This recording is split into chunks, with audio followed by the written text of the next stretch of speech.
لیکن I D card میرا جو ہے وہ انہوں نے ریکارڈ میں لے. اس میں تھوڑا سا یہ بتائیے گا کہ یہ جو ابھی آئی او ہے جس نے یہ کیا ہے, جو ہمارے سامنے ایک کیس ہے, اس کیس میں اس آئی او کے خلاف کیا کارروائی ہوگی اور بیسیکلی ہونی کیا چاہیے؟ کارروائی تو یہ متعلقہ جو پولیس ہے, جو ہائی ایپس ہیں, جو اس کے ہائی آفیشلز ہیں, وہ اس کے خلاف جو بھی قانونی کارروائی بنتی وہ کریں, کیونکہ یہ اس نے اپنی لیگل ڈیوٹیز کے خلاف کام کیا ہے. اس کا کنڈکٹ انتہائی اپنی لیگل آفیشیل ڈیوٹی کے خلاف ہے, کیونکہ اصل کام تو اس کا تھا کہ رائٹ ملزم کا رائٹ ریکارڈ دینا, اس نے غلط ریکارڈ دیا.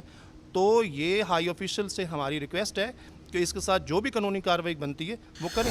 ناظرین, طبیعت نارمل ہوتے ہی بابر نذیر نے وکیل کے ذریعے عدالت سے رجوع کیا. اس کے وکیل نے جب اس کے شناختی کارڈ پر پولیس کے کرمنل ڈیٹا بیس CRO میں درج مقدمات کی تفصیلات حاصل کی تو شہری پر چوری, ڈکیتی سمیت مختلف سنگین جرائم کے تحت 30 سے زائد مقدمات درج تھے, جن پر پولیس ریکارڈ کے مطابق شناختی کارڈ ہولڈر شہری متعدد بار جیل بھی جا چکا ہے اور ضمانت پر رہا ہو کر باہر بھی آ چکا ہے. شناختی کارڈ ہولڈر شہری بابر نذیر کو اس بارے میں کچھ علم نہ تھا کہ اسے کس جرم میں گرفتار کیا گیا اور بعد میں ضمانت پر کب اور کیسے رہا کیا گیا. بتائیے گا کہ ان کا جو ریکارڈ ہے وہ ریکارڈ ڈیلیٹ ہو جائے گا, اور کیا ایسا کوئی قانون موجود ہے یا ایسا کبھی ماضی میں ہوا ہے کہ لوگوں کے ریکارڈ جو ہیں وہ اگر غلط ہو جائیں یا ان کی ڈیتھ ہو جائے یا کوئی ایسا کوئی معاملہ ہو تو ریکارڈ ڈیلیٹ ہو جائے؟ CRO میں کوئی ایسا سسٹم ہے؟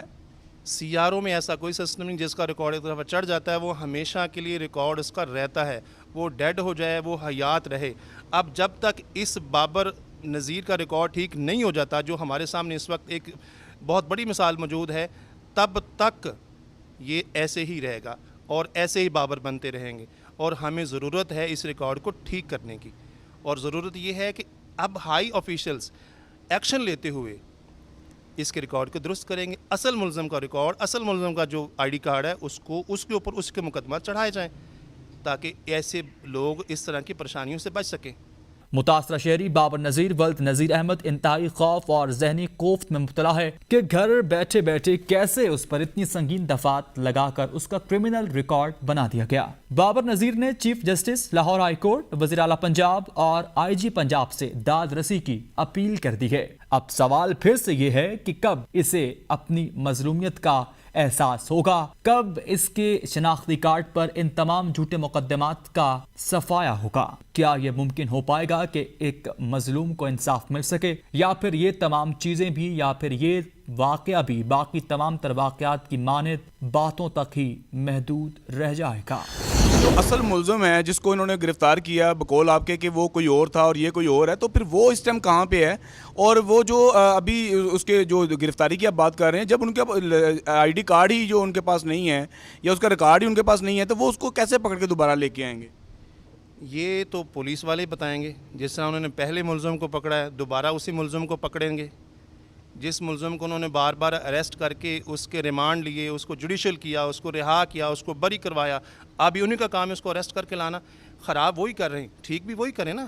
یہ عام آدمی بھگتے. اب یہ عدالتوں کے چکر لگایا, میرے پاس آیا انتہائی پریشانی کی حالت میں, اس کا BP شوٹ کیا ہوا تھا جب میرے پاس آیا تھا, تو بھگت یہ رہا ہے اور نیگلیجنس پولیس والوں کی ہے. اب یہ ریکارڈ کا درست کرنا بھی انہی کی ذمہ داری ہے. تو ملزم جو اصل ملزم ہے وہ اس ٹائم کہاں پہ, جیل میں ہے یا کہاں پہ ہے؟ میں نے, یہ بڑی مزے کی بات ہے کہ میں نے یہ ریکارڈ چیک کیا ہے تو ملزم اس کو بری ہو کے اپنے گھر جا چکا ہے, اور ملزم بری ہو کے گھر جا چکا ہے, اور بابر صاحب کا ریکارڈ اس وقت 33 مقدموں کے ساتھ آپ کے سامنے. بابر صاحب یہ بتائیے گا کہ وہ ملزم آپ کا ہم شکل ہے کہ جو پولیس کو پتہ نہیں چلا کہ وہ کوئی اور ہے اور آپ کوئی اور ہیں, اور آئی ڈی کارڈ کا بندہ جو ہے وہ سامنے ہمارے جو ہے وہ موجود نہیں ہے, یہ کس طرح سے ہو گیا؟ ہم شکل ہیں آپ؟ نہیں سر, اس کا اور میری ایج کا زمین آسمان کا فرق ہے, ہائٹ کا زمین آسمان کا فرق ہے. اس کی ہائٹ 5 فٹ 5 انچ ہے, میری ہائٹ 5 فٹ 11 انچ ہے. میری ایج 38-39 سال ہے, اس کی ایج جو سی 20 سے 22 سال لگ رہی ہے.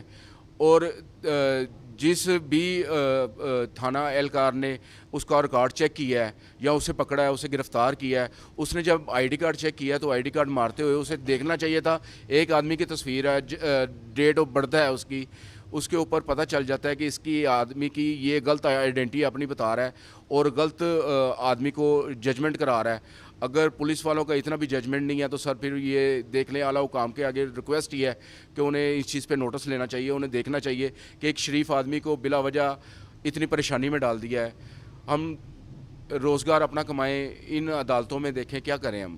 آپ ان اعلیٰ حکام سے یہی ریکویسٹ ہے کہ اس کے بارے میں نوٹس لیا جائے اور میرا مسئلہ حل کیا جائے۔